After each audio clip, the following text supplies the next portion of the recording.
قرائت شاهاثر علامه باباجان غفورов تاجیکان. تاریخ قدیم ترین، قدیم، عصر میانه و دوره نو. گفتاری 18.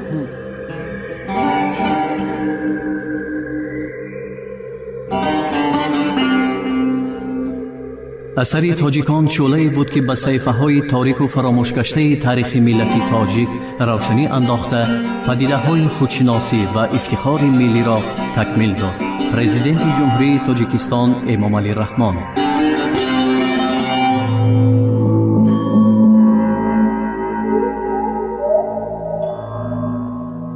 یونان و باختر و پارت در عصرهای 3-2 پیش از میلاد. دولت‌های یونان و باختر و پارت. پیدایش و تاریخ دوره‌های اولی پارت و یونان و باختر. در عین مبارزه بین دو برادران سلوکی دو و انتیاخی گیرکس برای صاحب شدن به تخت از دولت سلوکیان پارت‌ها جدا شدند که با آنها اندرگار نام یونانی سرداری میکرد. موافق روایت واقعه نگاری انتیقه که رویدادهای آن وقته آسیای میانه را مفصل بیان کرده است، واقعه چنین جریان داشت. سپس دیادات نیز جدا شد از سلوکیان که حاکمی 1000 شهرهای باختر بود و فرمود او را پادشاه خوانند. با عبرت او از مقدونیان تمام مردم شرق جدا شدند. در آن دوره ارسک نام آدمی بود بی ذات ولی با شجاعت که عادتاً راهزنی و دزدی می کرد. شنید که سلوکی دو در آسیا شکست خورده است، دیگر از پادشاه باکی نکرده به پارتها با دسته راهزنان در افتاد. بر حاکم آنها اندرگار غالب آمد، او را به قتل رساند و حاکمیت را بر خلق پارتها به دست گرفت. حتی در همین یک پارچه خردی تاریخ ابتدای یونان و باختر و پارت خیلی ناروشنی ها، علل خصوص ناروشنی های خرونولوژی جای دارد. یونان و باختر کی جدا شده است؟ اولین محقق این مسئله اکادمیک روسیه بایر سال 1738 و پس از او بسیار دیگر عالمان متنهای لازمه را مفصل تحلیل نموده مدام تاکید می کنند که در این متنها از جمله در متن یوستین مخالفت های خرونولوژی هست. احتمال کامل است که واقعه های دیادات اندک پیشتر تقریبا سال 256 پیش از میلاد به وقوع آمدند، حالان که واقعه های ارشک قریبی های سال 256 پیش از میلاد شدند. مسئله دیگری مهمتر مسئله خصوصیت آن واقعه ها از این هم مرکب تر است. در این بابت در علم تاریخ دو عقیده هست. با عقیده عالمان انگلیا مکدونالد و تارن در باختر سلوکیان تنگه سکه می زده اند که در آن منوگرامی سرحرف نام دیادات ثبت شده است و این دلالت می کند که اقتدار و استقلال وارث مذکور به تدریج می افزود و نهایت حقیقتاً صاحب اختیار گردید. ولی با عقیده عالمی هندوستان ناراین این گونه منوگرام ها عادتاً نام خودی سکه خانه و یا خود نام مأموری سکه خانه را افاده می کند. اگر به تأکید استقلال این یا آن وارث حاجت باشد، در تنگه نام پره او ثبت می شد. غیر از این دیگر عقیده ها هم هستند. انیقش همین که الحال معنای منوگرام های تنگه های یونانی و باختری را معین کردن امکان ندارد. در عین حال جالب دقت است که در یک قطار تنگه های دوره سلوکیان به جای صورت پادشاه سلوکیان صورت دیادات ثبت شده است.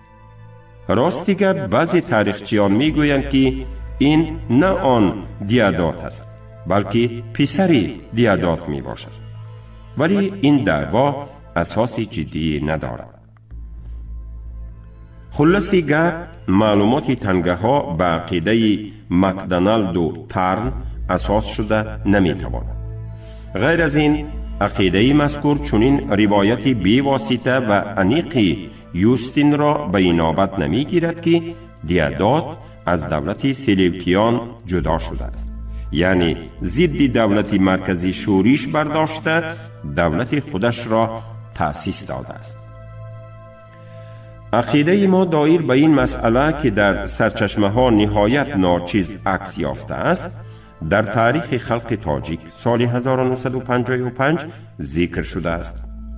گفتن ممکن است که در باختر وارثان سلوکیان صاحب قوه توانای حربی یونانی بودند.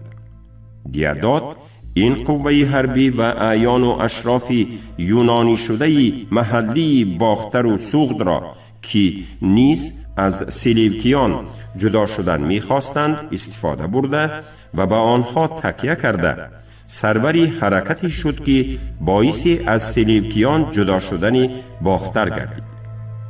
شک نیست که در این حرکت عامه خلق نیز شرکت داشت که ضد ظلم دو طرفه و برای استقلال مبارزه می برد. انیق گفتن ممکن نیست که وسعت این دولت چقدر بود. استرابون حکایتی دارد که روایت مذکور را قوت می دهد. به قول استرابون والیان یونانی یعنی دستنگار و همسفان دیادات پیش از همه باختر را و تمام مملکت نزدیکترین را به اسیان تحریک کردند. از این انیقتر معلومات در دست نداریم. ممکن است که این سوغد باشد. بعضی محققان چنین میپندارند. ممکن آریانا یا مراغه باشد که این هم از احتمال دور نیست. تاریخ دوره اولی دولت یونان و باختر و تاریخ ملک پارت به هم پیچیده. یوستین روی راست میگوید که ارسک از شاه باختر دیادات می ترسید. استرابون نیز روایتی می آورد که ارسک باختری بود برای خلاص شدن از قدرت روزافزون دیادات و وارثان وی در پارت اسیان کرد.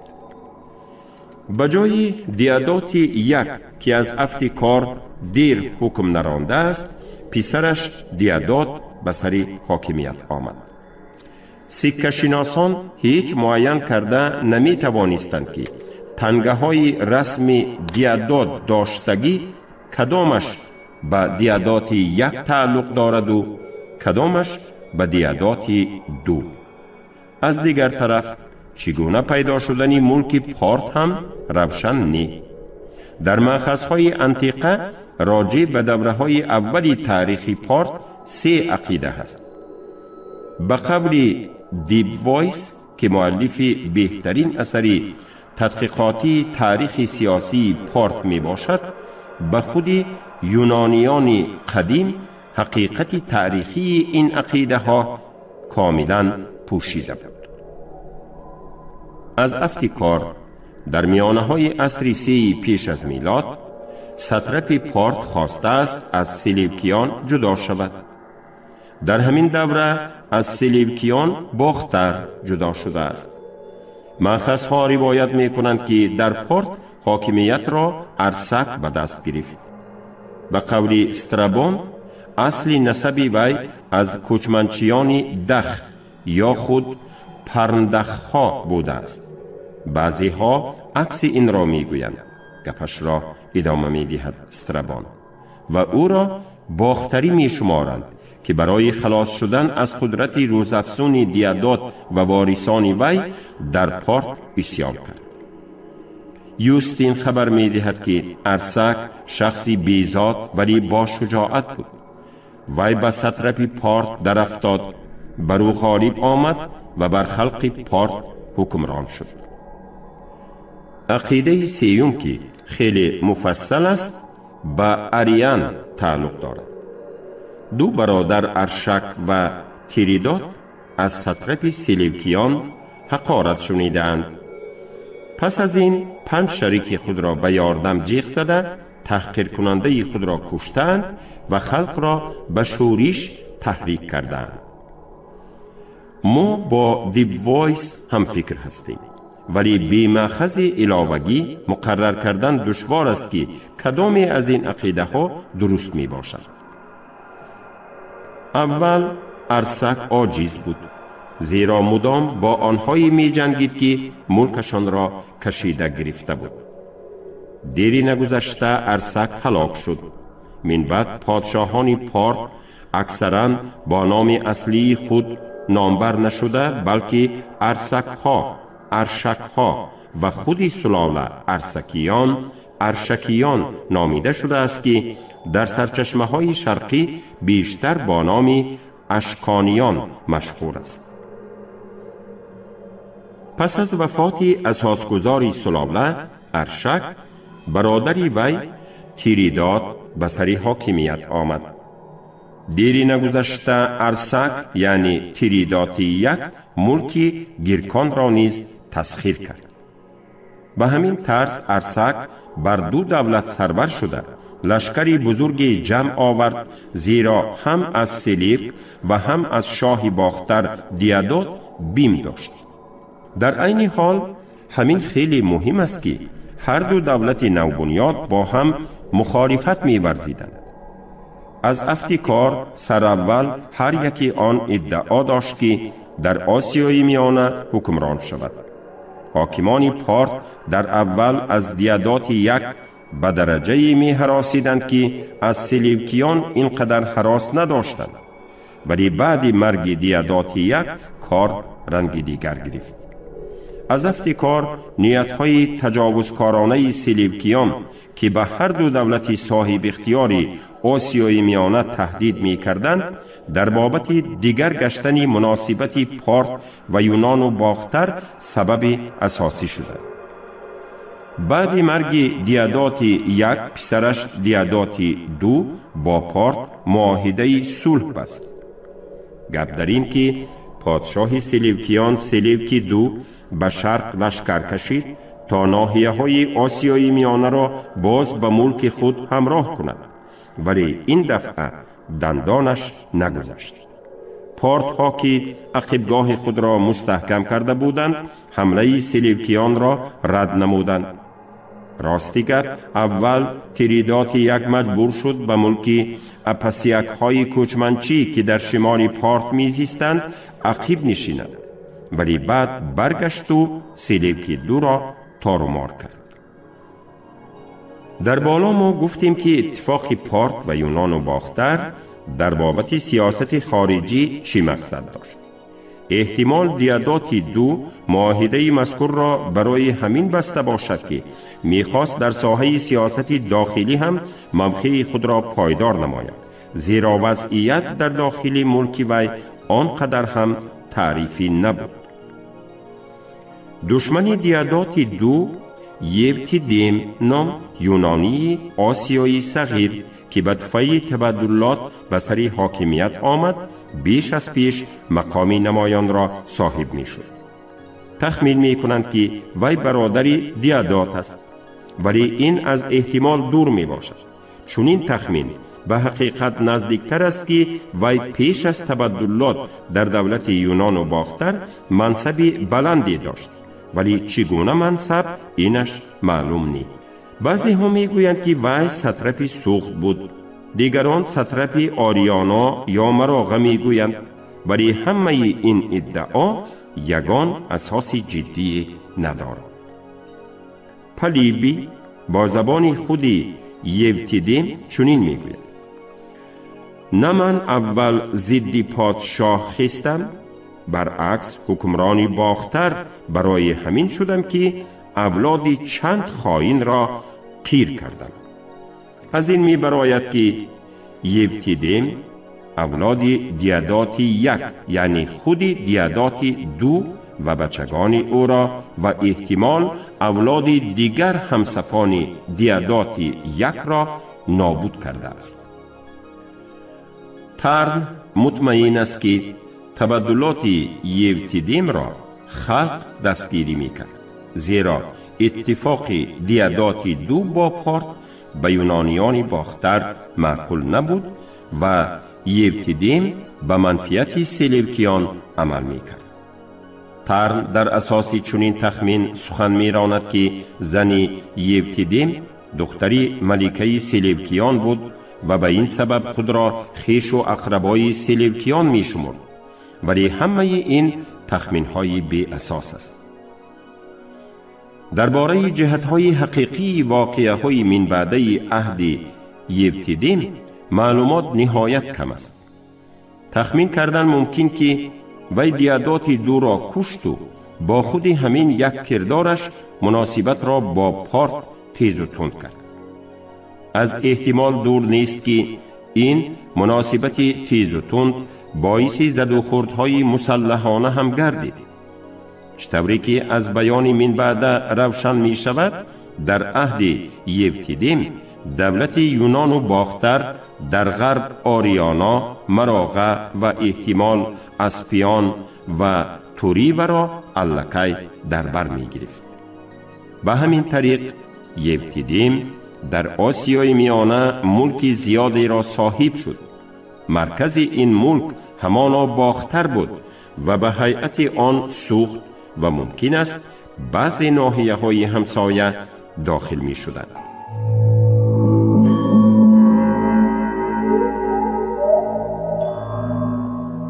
یونان و باختر و پارت در عصرهای 3-2 پیش از میلاد.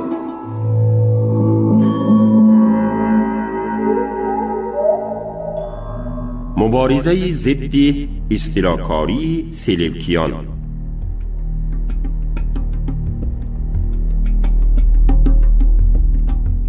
سپس اخبار مأخذها ما را به 10 ساله های آخر عصر 3 پیش از میلاد می آورد.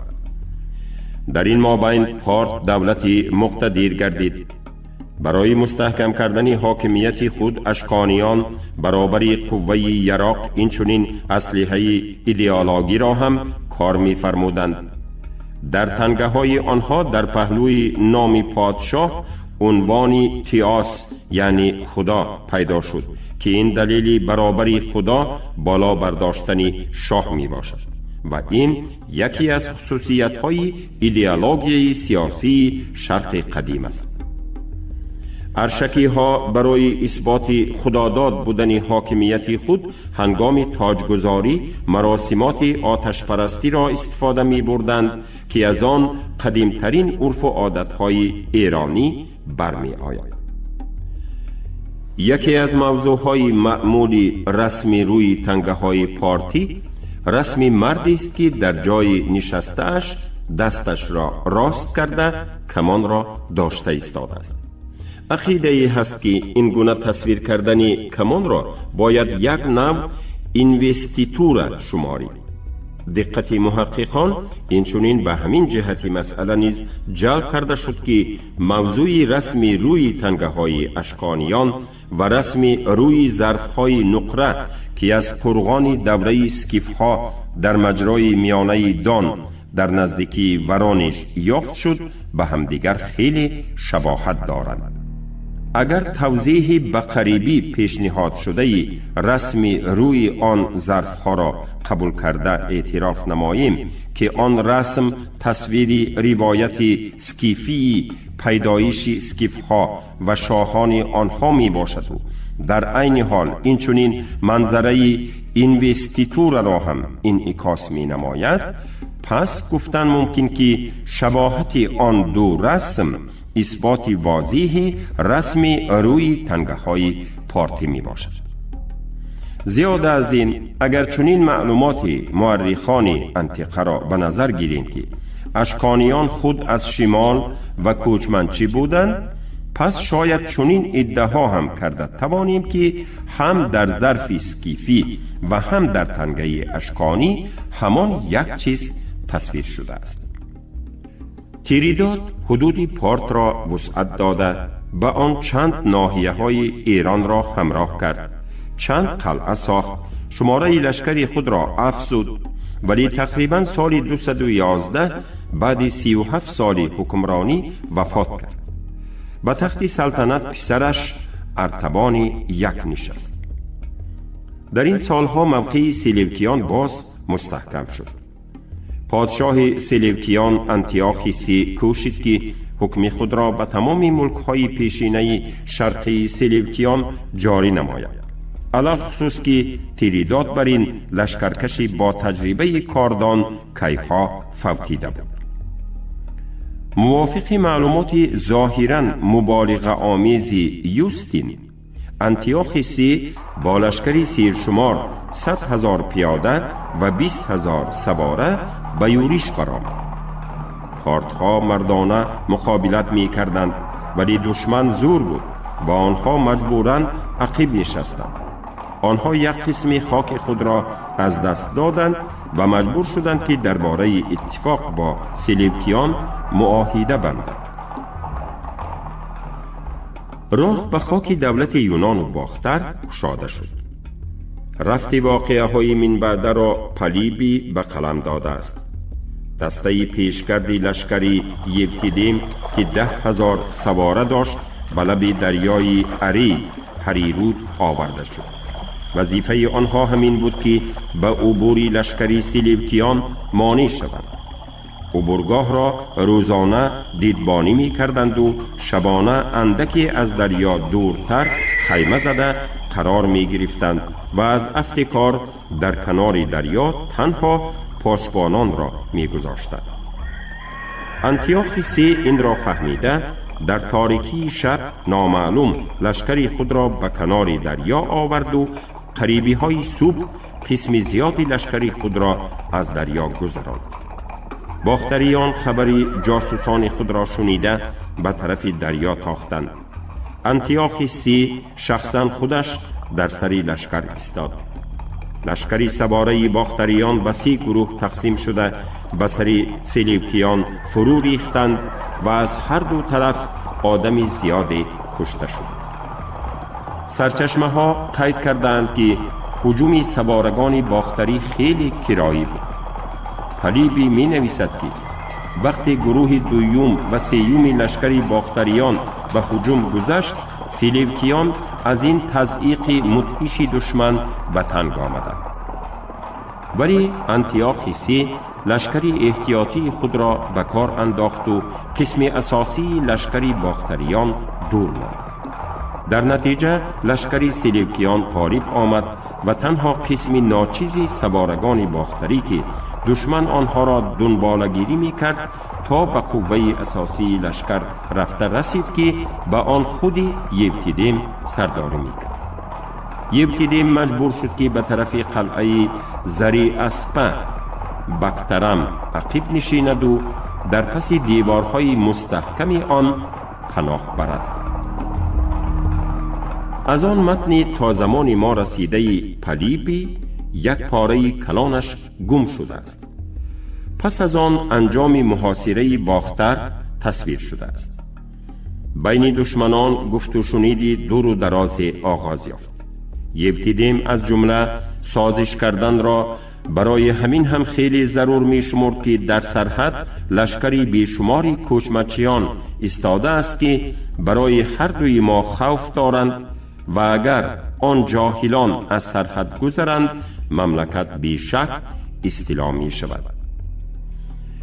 از نوشته های پلیبی معلوم می گردد که پادشاه سلجوقیان هم بی ثمری محاصره را دیده با امید چنان حل مسئله بود که مقبول طرفین باشد. گفت و شنید خیلی دوام کرد.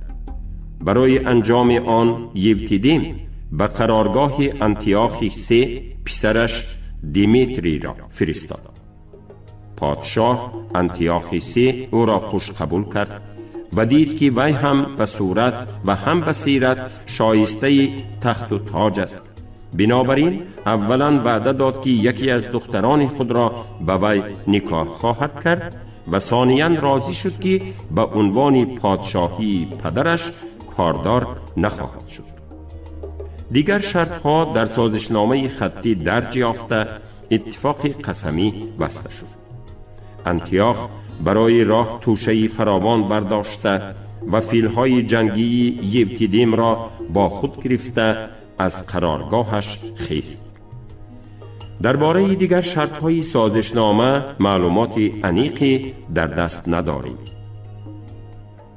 فقط همینش معلوم که یوتیدیم به انتیاخ سی پیشکش بسیار از جمله فیلهای جنگی خود را داده به هر حال صاحب اختیاری رسمی یونان و باختر را نگاه داشته است.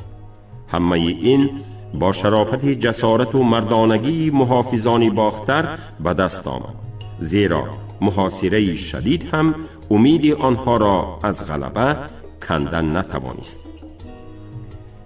یک جای روایت پلیبی جالب دقت است. قسمی ضربه‌زنی لشکری یوتیدیم سوارگان باختر بودند.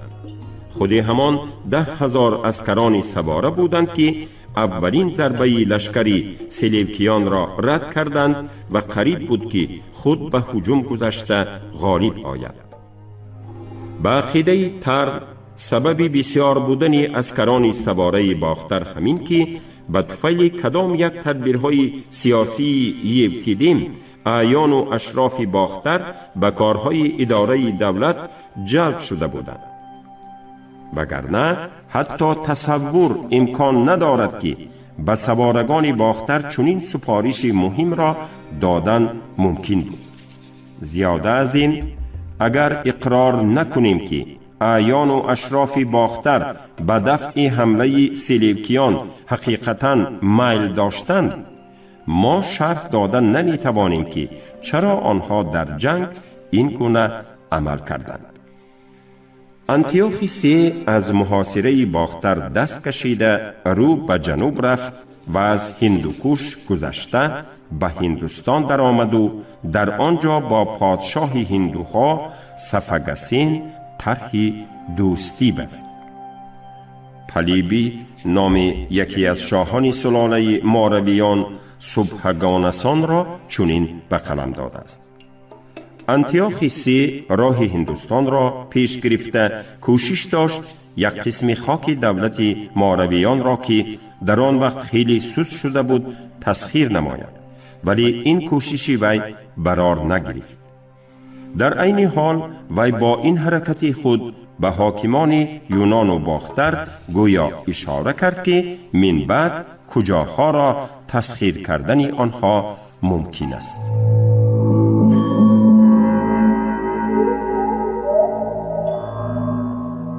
یونان و باختر و پارت در عصرهای 3-2 پیش از میلاد.